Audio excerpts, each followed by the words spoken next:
จอร์จวอชิงตันกับผู้นำโซเวียตเนาะความแตกต่างระหว่างแสงสว่างเสรีภาพแล้วก็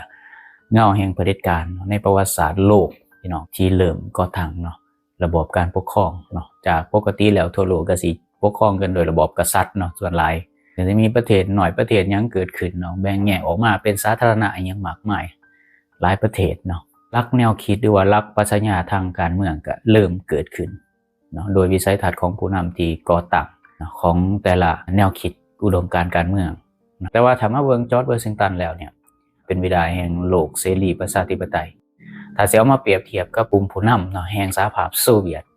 เช่นเนาะเลนินหรือว่าสตาลินนี่ถ่ายทอดอำนาจลงมานี่สร้างความหายนะให้กับประชาชนหลายพี่น้องโดยเฉพาะประชาชนของตัวเองนั่นแหละที่เห็นต่างคนที่เขาศึกษาเนาะเกี่ยวกับประวัติศาสตร์เรานี่ก็สิเข้าใจเนาะก็สิได้เห็นกับความแตกต่างที่ชัดเจนกับสองระบอบนี่เปรียบดังฟ้ากับเหวก็ว่าได้เนาะทั้งในแง่ของจิตสำนึกการใส่อำนาจและก็มรดกที่พวกเขานี่มอบไว้ให้แก่มวลมนุษยชาตินะใน2แนวคิด2คติอุดมการเมืองเนี่ยถ้ามาเบิ่งบิดาแห่งเสรีภาพก่อนเนี่ยคือจอร์จวอชิงตันเนี่ยกับ vs เจ้าแห่งการกดขี่พี่น้องบางคนอาจสิว่าโอ๊ยบ่แม่นดอกบอบเลนินบ่เคยกดขี่จะกดขี่บ่กดขี่แหละเนาะแต่ว่าเขาสังหารประชาชนของเขาที่เห็นต่างเนาะผู้ใดเห็นต่างเป็นปรปักษ์เป็นศัตรูเนาะออกปากออกสิทธิ์ออกเสียงบ่ได้นี่แหละเขาเบิ่นว่ากดขี่เสื่อนหยังพี่น้องแต่ว่าสมัยซุมื้อนี่มันเบาบางลงเนาะบ่ได้รุนแรงขนาดนั้นเพราะว่ามันมีสื่อมีชาวโลกมี UN มีองค์กรสิทธิมนุษย์หรือ UN หรือ NGO ต่างๆนี่มาควบคุมมันก็เลยเฮ็ดให้เนาะอุดมการณ์ที่มันแบบสุดโต่งมันเริ่มเบาบางลงเนาะพี่น้องก็ยังเหลือแต่ประเทศเกาหลีเหนือที่สิยังอยู่ได้แล้วก็ต้องอยู่แบบโดดเดี่ยวนะพี่น้องกันแม่นว่าสิใช้ระบอบนี้นะจอร์จวอชิงตันนี่ได้รับการยกย่องเนาะว่าเป็น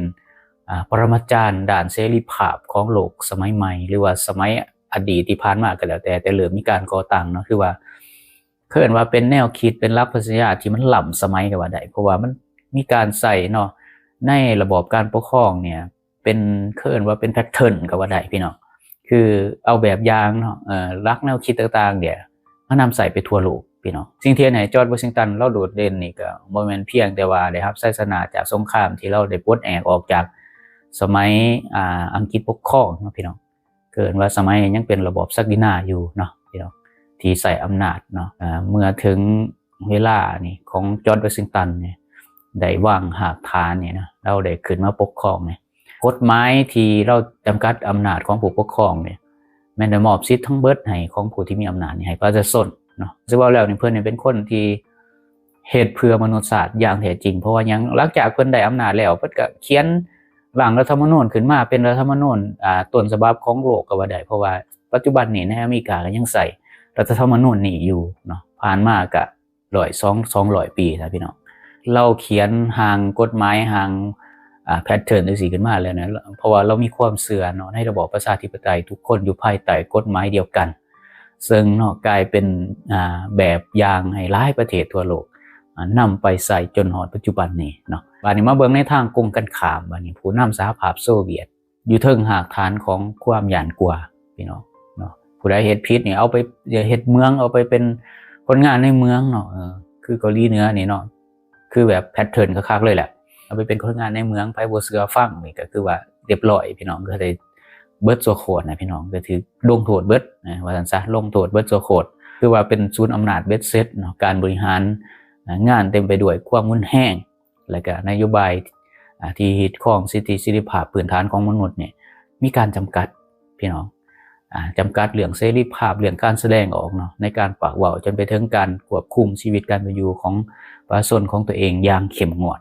เนาะพี่น้องเนาะระบบนี้เมื่อได้มีการขยายไปนี่คือสร้างความวิบัติให้แก่มนุษยชาติหลายแล้วประเทศใกล้เคียงที่เราเห็นนี่ก็คือสมัยสงครามแดงเนาะก็เห็นเนาะถ้ามันย้อนไปอีกก็สิเห็นในสมัยโจเซฟสตาลินพี่น้องที่สังหารพลเมืองของตัวเองบ่แม่นน้อยเนาะรวมทั้งเบิดนี่ของสหภาพโซเวียตนี่สังหารพลเมืองผู้เห็นต่างนี่เกือบ20ล้านคนเนาะที่เป็นมือเปื้อนเลือดเนาะเป็นบิดาแห่งมือเปื้อนเลือดซึ่งแตกต่างกับจอร์จวอชิงตันหลายเนาะพี่น้องจอร์จวอชิงตันนี่ได้ว่าเป็นผู้ที่ถือจดจำในฐานะผู้นำที่ใส่สติปัญญาเป็นปราชญ์เนาะเป็นบิดาแห่ง นักปราชญ์ก็ว่าได้เพราะว่าแนวคิดของเพิ่นนี่สร้างเป็นกฎหมายมาหรือว่าหลักคิดของประชาธิปไตยนี่คือเฮ็ดให้โลกนี่สงบเนาะประเทศใดได้นับถือระบอบของเพิ่นห่างขึ้นมานี่แม่นประเทศนั้นบ่มีการฆ่าฟันกันบ่มีการฆ่าล้างเผ่าพันธุ์อีหยังคือน้อยแฮงคือแบบหาได้ยากแฮงกันนอกจากว่ามันสิแฝงขึ้นมาเป็นเผด็จการแบบขั้วสุดโต่งอันนี้อาจสิมีแต่ยังถือว่ามีน้อยเนาะพี่น้องในการนำพาของจอร์จวอชิงตันเนี่ยเราให้ความสำคัญเนาะกับการสร้างระบบรัฐธรรมนูญหรือว่ารัฐสภาของเรานี่ในการเลือกตั้งให้โปร่งใสพี่น้องคือเราวางหากฐานขึ้นมาเพื่อคนรุ่นหลังโดยเฉพาะเราก็บ่ได้ยึดถือในอำนาจที่เรามีเนาะบ่มีหลักฐานว่าเรานี่สิใช้อำนาจการสังหารประชาชนนี่บ่เคยมีเนาะพี่น้องตั้งแต่เราขึ้นมามีอำนาจหลังจากเราปลดแอกจากอังกฤษมาแล้วก็คือบ่เห็นว่าสิมีการกวาดล้างผู้ที่เห็นต่างคือสหภาพโซเวียตเนาะที่ฆ่าคนเป็นหลาย10ล้านคนที่สังหารผู้เห็นต่างหลาย10ล้านคนตำแหน่งของเรานี่ในทางกองกันข้ามกับประวัติศาสตร์ของสหภาพโซเวียตเนี่ยคือเราเขียนกฎหมายขึ้นมานี่เพื่อว่าให้ทุกยุคทุกสมัยของผู้ที่มีอำนาจนี่อยู่ได้แค่2สมัยเนาะบ่ให้เกินนี่ก็คือถ้าครบแล้วก็คือแบบต้องเลยออกหรือว่าเกษียณตัวเองออกไปถ้าแม่นอายุหลายถ้าอายุยังบ่ทันได้ฮอดอายุเกษียณก็ต้องได้จบเพียงเท่านั้นให้ผู้อื่นเขาเลือกตั้งขึ้นมาคือเบิดสิทธิ์แล้วนะเนาะก็คือคันแม่นเปรียบเทียบกับผู้นำโจเซฟเนี่ยสตาลินหรือว่าสตาลินกราดเนี่ยที่มีชื่อเสียงด้านความโหดร้ายเนาะผ่านเหตุการณ์กวาดล้างครั้งใหญ่เนาะอยู่ในประเทศจีนก็มีเนาะในสมัยจตุรัสเทียนอันเหมินนี่เนาะพี่น้องคือแบบสังหารประชาชนของตัวเองนี่บ่แม่นน้อยพี่น้องก็สิได้อำนาจมาพวกนี้มือเปื้อนเลือดได้ต่างกับระบอบประชาธิปไตยของจอร์จวอชิงตันที่ได้ก่อตั้งขึ้นมาเนาะก็คือสิ่งที่เฮ็ดให้ระบอบคอมมิวนิสต์หรือว่าระบอบเลนินนี่ได้ส่งผลให้ผู้ที่มีเสียชีวิตนี่คันสิให้เปรียบเทียบระหว่างโลก2ขั้วนี่เนาะแต่แม้นว่าจอร์จวอชิงตันนี่ก็สิเปรียบเทียบกับมุ่นทรายขาวเนาะแต่แม้นว่าโลกคอมมิวนิสต์หรือว่าโลกของสหภาพโซเวียตเป็นผู้ที่ก่อตั้งขึ้นมานี่ขยายอิทธิพลไปทั่วโลกนี่คือเป็นโลกของฝ่ายมุ่นดำอิทธิพลดำก็ว่าได้เนาะเพราะว่าหยังเขาสังหารคนผู้ที่เห็นต่างบ่แม่นน้อยเนาะพี่น้องการทรงตัวไปยังข่ายกับการสิ่งที่แสดงให้เห็นว่านี่เป็นอุดมการณ์ของโซเวียตให้ความสำคัญหรือก็คือสิ่งเหล่านี้แหละคือผู้ใดเห็นต่างควบคุมตัวไปขายสัมมนาอีหยังคือประเทศลาวอีหยังจังซี่หรือว่าประเทศอื่นๆที่เอาแนวคิดอิทธิพลของสหภาพโซเวียตมานำใส่ก็สิเป็นจังซี่แหละวนเวียนกันคือคันเข้าไปเบิ่งในตัวจริงแล้วที่เขาได้เอาออกมานำเสนอเนาะผ่านประวัติศาสตร์ต่างๆบ่ต่างกับนรกพี่น้องให้เบิ่งเขมรแดงบ่ต่างกับนรกนะคือเป็นมรดกโลกนะทั้งสองอำนาจทั้งสองขั้วเนาะเป็นมรดกโลกคือกฎระเบียบกับความล้มเหลวนี่คือเห็นเลยว่ามรดกแห่งความล้มเหลวกับมรดกแห่งความคนยอมรับเนาะมีความเฟื่องฟูมีความใส่ได้จริงเนาะบ่ฟื้นความต้องการของมวลมนุษย์ของสังคมเนาะมันก็แสดงให้เห็นหม่องนี้ที่ทั้งสองมหาอำนาจที่เขาพิมพ์เป็นมรดกให้คนรุ่นหลังให้ประชาชนแต่ละประเทศในมวลมนุษยชาตินี่ได้สัมผัสเนาะหรือว่าแนวคิดเนาะอุดมการณ์ใน2ระบอบนี่เกิดได้เห็นได้ชัดเจนเนาะแต่ละประเทศไปเบิ่งความเจริญเบิ่งการวิวัฒนาการก็ต่างกันนะพี่น้องเนาะจอร์จวอชิงตันนี่เป็นแรงบันดาลใจเนาะข้อคิดแล้วก็กฎเกณฑ์ที่เพิ่นวางไว้นี่ได้กลายเป็นหากฐานของสันติภาพแล้วก็สิทธิมนุษยสากลเพิ่นได้เฮ็ดให้โลกได้เห็นว่าผู้นำที่ยิ่งใหญ่นี่คือผู้นำที่ให้ประชาชนเป็นเจ้าขณะที่มรดกของสหภาพโซเวียตนี่ก็คือให้ประชาชนเป็นเจ้าแต่ในปากเนาะแต่ในทฤษฎีในความจริงแล้วนี่ประชาชนเป็นทาสเนาะนี่คือความขี้ตัวหลอกลวงหรือว่าความล้มเหลวที่เห็นได้แบบชัดเจนเลยพี่น้องแต่ว่าบางประเทศมันก็ยังนับถือเก่ามันยังเชื่อว่ามันมีเสรีภาพเนาะในสิ่งที่มันต้องการมันลองเว้าเรื่องถนนหนทางเนี่ยลองให้มันเว้าเบิ่งคันมันคิดว่ามันมีเสรีภาพในการเว้าทางเข้าบ้านมัน40-30 ปีที่มันเกิดมาขี้ต้มหรืออีหยังขี้ฝุ่นขี้ไงนี่ลองให้มันไปเว้าเบิ่งมันก็สิสัมผัสได้เองดอกว่าเสรีภาพเนาะหรือว่าประชาชนในความคิดตัวของ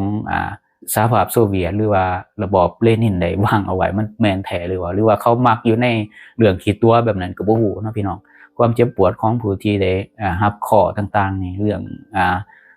บางคนครอบครัวนี่ถือเคิ้นว่าพากออกจากกันเนาะด้วยความคิดเห็นที่แตกต่างจากรัฐบาลอำนาจของสหภาพโซเวียตหรือว่าของเลนินเนาะคือสรุปเลยเนี่ย การเปรียบเทียบระหว่างจอร์จวอชิงตันเนาะและกับผู้นำโซเวียตจึงเป็นการเปรียบเทียบระหว่างเสรีภาพและกับการบังคับเนาะจอร์จวอชิงตันนี่สร้างโลกด้วยกฎหมายด้วยสติปัญญาเนาะด้วยเกียรติศักดิ์ศรีของความเป็นมนุษย์เนาะที่มีให้กันส่วนผู้นำของโซเวียตเนี่ยพยายามสร้างโลกด้วยปืนด้วยอำนาจมืดด้วยอีหยังก็แล้วแต่เนาะด้วยความหยาดกลัวหรือความแตกต่างอีหยังจังซี่นี่ที่จะเฮ็ดให้สื่อของจอร์จวอชิงตันนี่เคลื่อนว่ายังคงเป็นมหาอำนาจในฐานะวีรบุรุษของมวลมนุษยชาติเนาะเพราะว่ายังคำสอนของเพิ่นระบบประชาธิปไตยของเพิ่นยังมีคนนับถือเนาะแล้วก็เอามาปฏิบัติใส่ในโลกจนถึงทุกวันนี้เนาะพี่น้องถ้าแม่นเปรียบเทียบกับระบอบเลนินก็คือกัน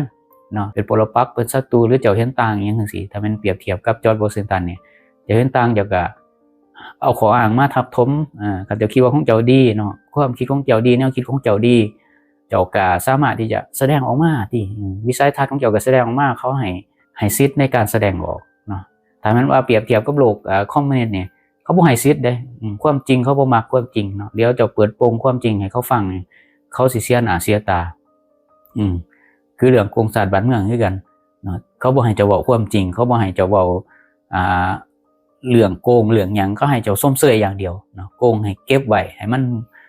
เน่าเหม็นในหั่นอันนี้คือความคิดของระบอบแนวคิด2โลกมหาอำนาจที่เป็นมรดกสืบทอดให้มวลมนุษยชาติที่แตกต่างกันโอเคสำหรับมื้อนี้ขอบคุณขอบใจขอบคุณสำหรับทุกท่านที่ให้เกียรติเข้ามาตามฟังรับชมทุกคนไลค์กด Subscribe เพื่อสิได้บ่พลาดคลิปต่อไปที่พี่ตัวประชาชนมื้อนี้ขอกล่าวคำว่าสวัสดีครับสบายดีบาย